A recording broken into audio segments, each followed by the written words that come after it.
Tonight, we turn our focus to Greenland, a vast, ice-covered island that, until recently, was rarely in the global spotlight. Stretching across more than 2 million square kilometers, Greenland is a land of extremes, where the sun barely sets in summer and barely rises in winter. Its icy expanse has long been a place of mystery and wonder, captivating explorers, scientists, and adventurers alike. But now this remote island has suddenly become the epicenter of a dangerous geopolitical showdown, drawing the attention of the world's most powerful nations. The stakes have never been higher, as global powers maneuver for influence and control in this rapidly changing region. Greenland, an autonomous territory of Denmark, is the world's largest island, strategically positioned between North America and Europe. Its location makes it a natural crossroads for transatlantic travel, military operations, and international trade routes. Whoever controls Greenland holds a key vantage point over the Arctic and the North Atlantic. For centuries, it was on the periphery of global affairs, known mainly to scientists and the indigenous Inuit population, who have called this land home for thousands of years. Their deep connection to the land and ice has shaped Greenland's unique culture and traditions, even as the outside world paid little attention. But as the Arctic warms at an unprecedented rate, new shipping lanes are opening and untapped resources, rare earth minerals, oil, gas, are drawing the world's attention. The melting ice is transforming Greenland from a frozen outpost into a potential economic powerhouse, with vast reserves that could reshape global markets. Major powers now see the Arctic as a new frontier for economic and military competition, and Greenland sits at its heart.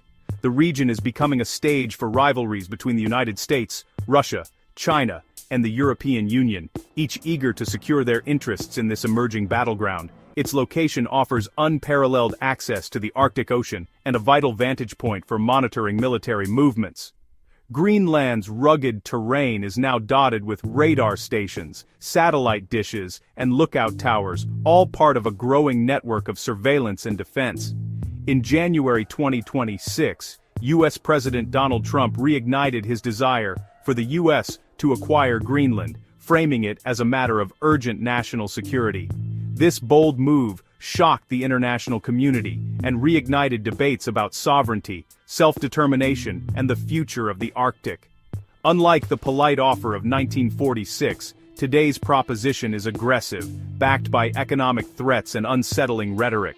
The tone has shifted from negotiation to confrontation, with both sides digging in and refusing to back down.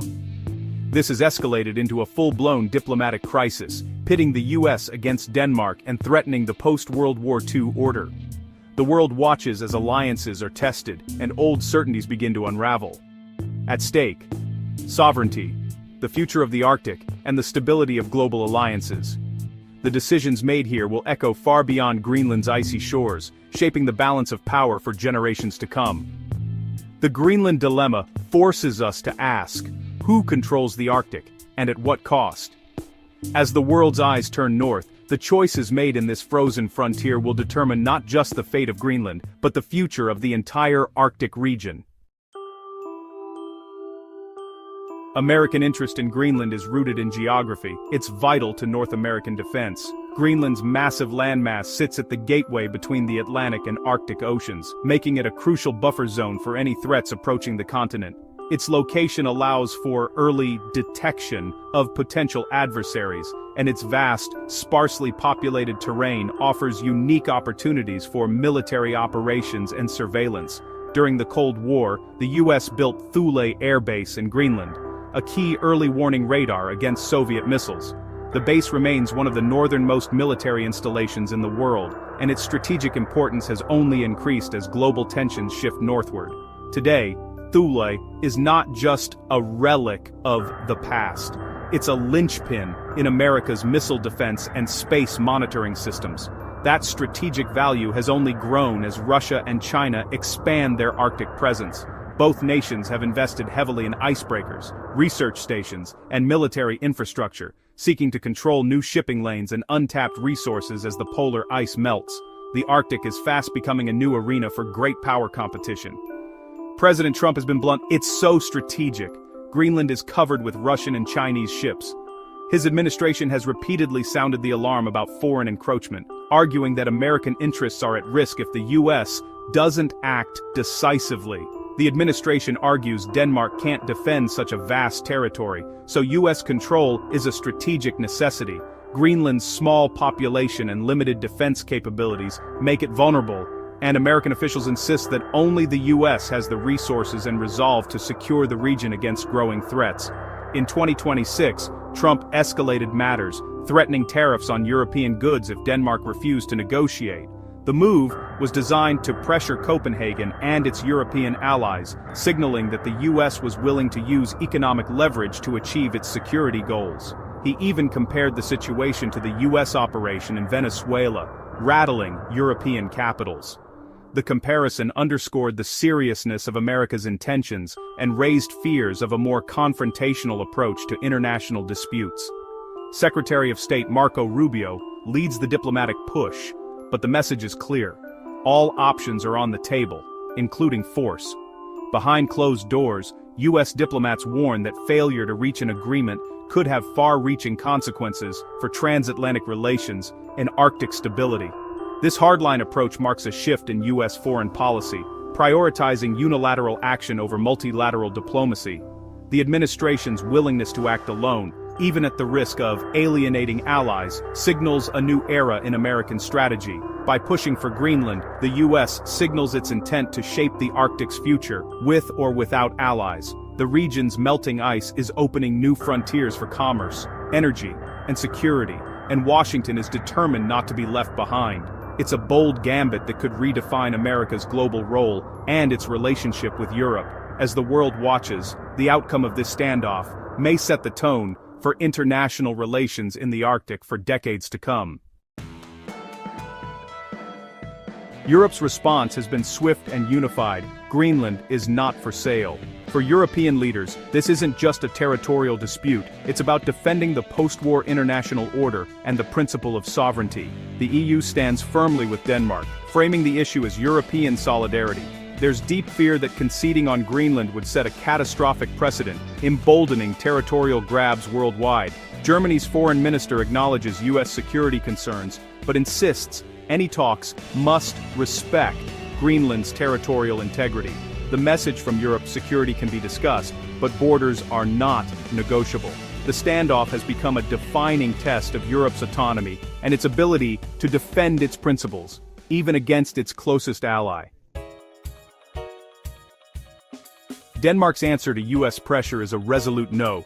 Prime Minister Mette Frederiksen has warned that any hostile action against Greenland would spell the end of NATO. In December 2025, she and Greenland's premier issued a joint statement: sovereignty is non-negotiable. Denmark has backed words with action, announcing a $6.5 billion Arctic defense package to bolster surveillance and enforcement. Joint military drills in Greenland with European allies send a clear message: an attack on Greenland is an attack on Europe. Denmark is leveraging international law, alliances, and targeted military investments to stand up to a superpower. The government is navigating a treacherous path, banking on the strength of international norms and allied solidarity. For Denmark, this is about defending its very existence as a sovereign nation. Amid the superpower standoff, Greenland's own voice is often lost in the noise of international politics. The world's gaze is fixed on the island's strategic location and untapped resources, but for Greenlanders the story is far more personal and profound. For its 56,000 inhabitants, this is about home, identity, and the future of their children. It's about preserving a way of life shaped by the Arctic landscape, and ensuring that decisions about Greenland's destiny are made by Greenlanders themselves. Greenland's premier has rejected American pressure, declaring, "Enough is enough." The message is clear: Greenland will not be a pawn in someone else's game. The dream of full independence burns brightly in the hearts of many, but economic dependence on Denmark makes immediate separation daunting. Danish subsidies fund schools, hospitals, and vital infrastructure, creating a difficult dilemma. The US crisis has emboldened factions pushing for a faster break. Some even suggest negotiating directly with Washington, hoping for new opportunities and investment. Greenland's economy is stagnant, with limited industries and high unemployment, making US investment tempting to some who see it as a path to prosperity. But most Greenlanders fiercely want to protect their culture and self-determination, not trade one colonial relationship for another. Their language, traditions, and connection to the land are at the core of their identity. The internal debate is complex, balancing historic ties to Denmark with the risks and promises of US engagement. Every path forward carries uncertainty. The people of Greenland do not want to be sold, they want to be free. Their determination is unwavering, even as outside forces try to sway their future. Their future hangs in the balance as global powers circle, but the spirit of Greenland's people remains strong, determined to shape their own destiny. The Greenland dispute has plunged NATO into crisis. The alliance, built on collective defense, has never faced a conflict between two members. The idea of US force against Denmark threatens the very foundation of NATO. European allies back Denmark, but are wary of escalating with Washington. Some propose increasing NATO's Arctic presence as a compromise, hoping to address US concerns without ceding sovereignty. The crisis exposes deep rifts over defense spending, trade, and strategy within the alliance. Russia watches with glee, hoping a fractured NATO will be less able to counter its ambitions. The standoff over Greenland could have its most profound consequences far from the Arctic, on the security of all Europe. The conflict isn't just military or diplomatic, it's economic. President Trump's threat of tariffs on European goods risks sparking a transatlantic trade war. The EU is preparing massive retaliatory tariffs, signaling it won't be bullied. Both sides are also vying for Greenland's loyalty through investment. The US warns of Chinese debt-trap diplomacy and offers economic partnership as an alternative. Denmark and Europe counter with increased investment in Greenland's infrastructure and green technology. French leaders even propose a permanent European military base, bringing jobs and security. The economic contest is fierce. Greenland's allegiance may hinge on who offers the most credible path to prosperity. The stakes are high, and the outcome could reshape the Arctic's future. For Russia, the US-Europe feud over Greenland is a strategic windfall. Anything that weakens NATO is a victory for Moscow, and the crisis sows division in the West. A distracted alliance is less likely to support Ukraine or counter Russian moves in the Arctic. But Russia is also wary. An increased US military presence in Greenland could threaten its own Arctic ambitions. Moscow has heavily militarized its Arctic coastline and watches US moves closely.